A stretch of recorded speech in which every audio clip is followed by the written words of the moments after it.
Isang masayang araw po. Dito ulit tayo sa ating second breeding pen. At ayan po ang ating mga bagong mga biik.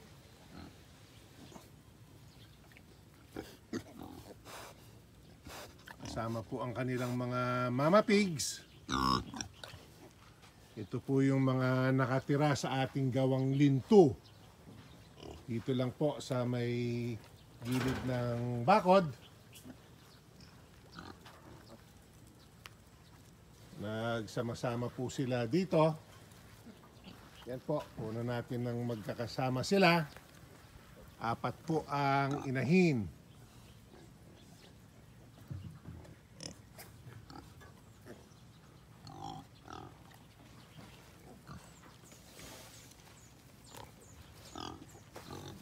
So ito pong mga ito ay batik at may medyas ang mga naging biik. Ito po sa kabila ay may umanak na huli po ng ilang araw ito at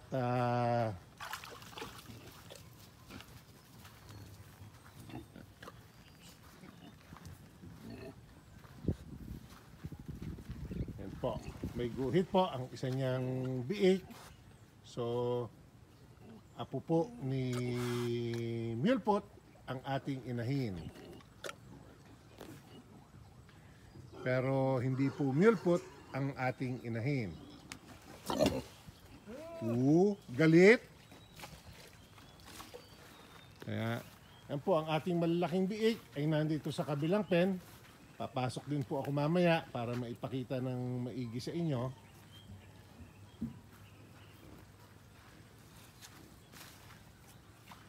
Yun pong umanak na dito sa may gate na kapwesto ay umalis na. Yan po, bakante na yung kanyang pinag-anakan. At dito po sa ating silungan, marami rin ang nagtabi-tabi sa ating mga umanak na. Dito po umanak yung naunang dalawa.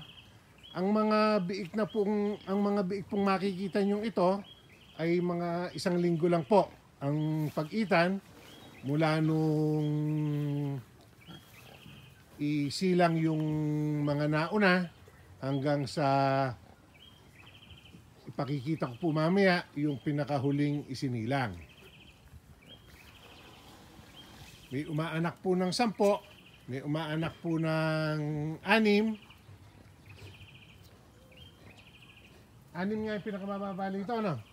May 4.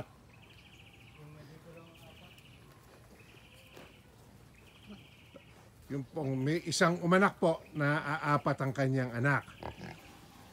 Ang posible po kasing explanation dyan, dahil dikit-dikit silang umanak, ibig sabihin po, halos magkakadikit din yung pag-service sa kanila ni Bobby noon. So dahil po sa ganong dahilan, posibleng yung mga pahuli niyang na serbisyuhan ay mas kakaunti po ang iaanak dahil maari pong bawas na rin ang similya ni Bobby nung sila ay serbisyuhan. Kasi po, maganda sana na 1 week apart ang gamit ng bulugan. Kaya kung 1 week apart po ang gamit ng bulugan, mas mai-ensure ang quality ng kanyang semen. Kaya po posible na mas marami ang iaanak ng ating mga inahin. Pero sa gawain po namin ganito naman, ang nasisigurado po natin ay basta naglandi ang ating mga inahin, ay maseserbisyuhan sila ng ating mga barako dahil magkakasama lang po sila sa isang kulungan at hindi po namin inaalis ang mga barako. Ito po yung pinakahuling umanak. 6 daw po ang kanyang biik. Ayan po, puro itim. Ang kanyang mga biik, mukhang malalakas at maliliksi naman pong lahat. Ayan, at nadede. Yan po. Kung minsan yung kumpul pong ganyan ay hindi naman sa isang inahin lang. Tulad po nung naipakita ko nung nakaraan na nagsasama-sama yung mga biik. Ito po ay 6, 9, 10. 10 po ang mga biik na ito. Hindi ko po alam kung kanyang lahat. Pero meron po tayong inahin na umanak ng 10 at buhay po lahat yung inianak niya. Tapos dito nga po, yung grupo na nandun na po sa dulo, yung nga pong grupo ng mga may guhit na yon, 8 pong magkakapatid yan, sumama pa po yung isang itim na kapatid nung unang umanak. Kasi po, yung mga diguhit na yan ay pangalawa pong ipinanganak dito sa ating second breeding pen. 5 po silang may guhit at 3 itim. Nung puntahan ko po, 4 na yung itim. At bawas po yung may itim naman dun sa may batik. Yung kabilang inahin po ay 2 batik yata yung kanyang anak at may mga itim po. Shhh! Kayong mag-aaway. Kasi po may ilang mga inahin dito na bagong pasok lang. Galing po dun sa kabilang pen dahil nga nahuli na may nangangain ng biik doon. Pag po may nakitang nagpupugad, itinatawid na namin dito. Kaya po hindi ko na magawa yung dating practice namin na kung maglilipat ng mga inahin ay at least 5 para po meron silang grupo na magkakasama sila, they will protect each other. Pero sa ngayon po na yun nga na-discover natin na isa si puti sa mga nangangain, hindi na po namin bigla ang maililipat. Basta po may nakita kaming nagpupugad, itataboy na nila rito sa kabilang kulungan para po maprotektahan natin ang ating mga biik. So yan po, malilikot na ang ating mga biik. Nagala na po pa ibang area ng ating kulungan. Ito po, hindi pa siya naalis. Dito po talaga siya umanak. Yan po, kaya ginawa rin namin ng kanyang silungan dito. 6 pa rin po ang kanyang mga supling. At ito naman po, yung ating mga iwinalay galing sa ating consolidated pen. Dito po muna sila sa dulong kulungan. Lilinis-linisin po nila yung damuhan na yan bago natin itawid pa ng kulungan. Eventually po kasi, ang plano ko ay dyan sila sa kulungan na yan ilagay. Aalisin po natin yung ating 24 na natira dyan dahil 23 lang po ang mapapasama naman doon sa ating malalaki ng palakihin. Iisa naman po ang kinakainan ng mga yan. Dahil kukuha pa po ako ng isang babae dyan na hindi related doon sa ating itinarang buluganin at i-deliver ko po doon sa ating kinukunan ng wonton wrapper trimmings pamalit po sa ating kinukuhang wonton wrapper. Nag-request po siya ng isang pares. So, yan po ang ating mga panlitsyon sa kabila. Dito po, may mga anak na si Mario dito. So, pipili rin po tayo sa mga ito ng ating gagawing mga dumalaga.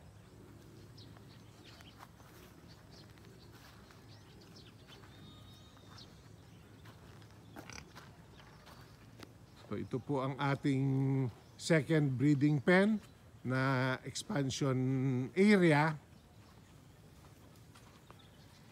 At next time po, ibabalita ako sa akin inyo kung ilan ang total nating biik dito at yung breakdown po ng bawat inahin, kung ilan na ang ating inahin na may anak na at tig-ilan po ang kanilang mga naging biik.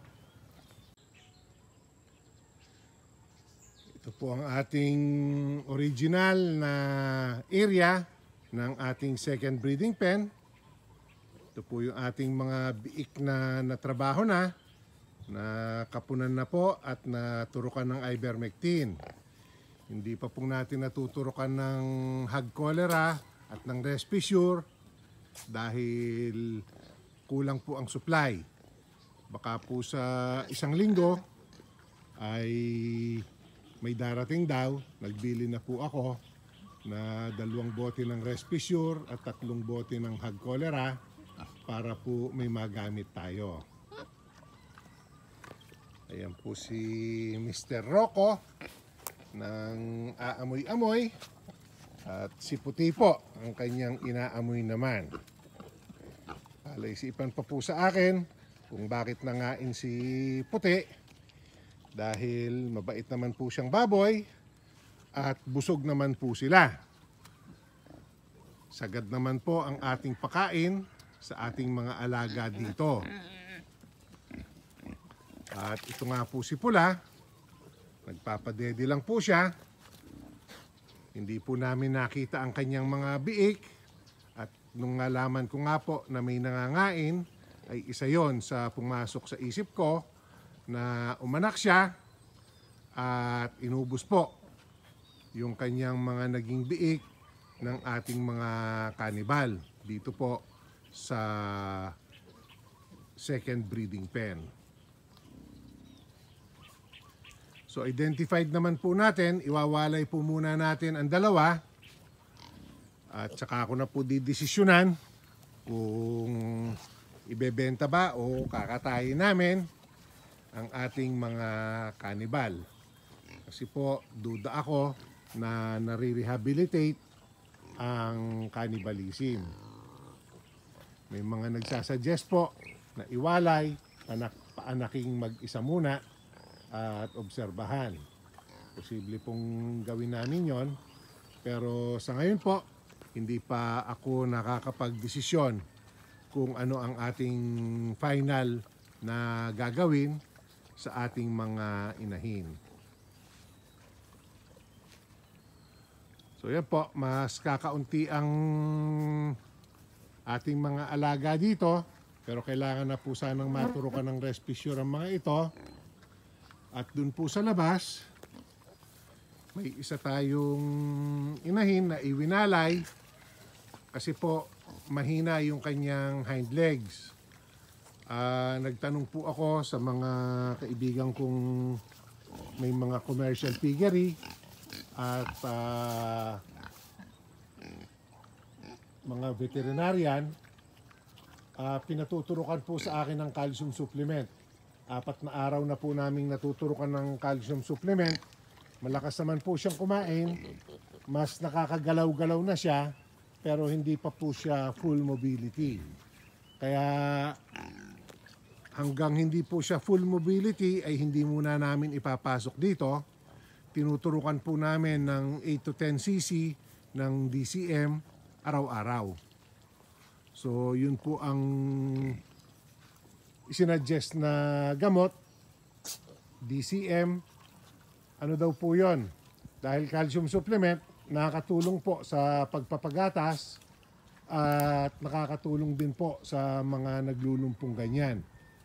Sa mga puti daw po, dahil siguro mas maraming gatas ang kanilang ilinalabas, mas prevalent yung nangyayaring may nalulumpong ganon.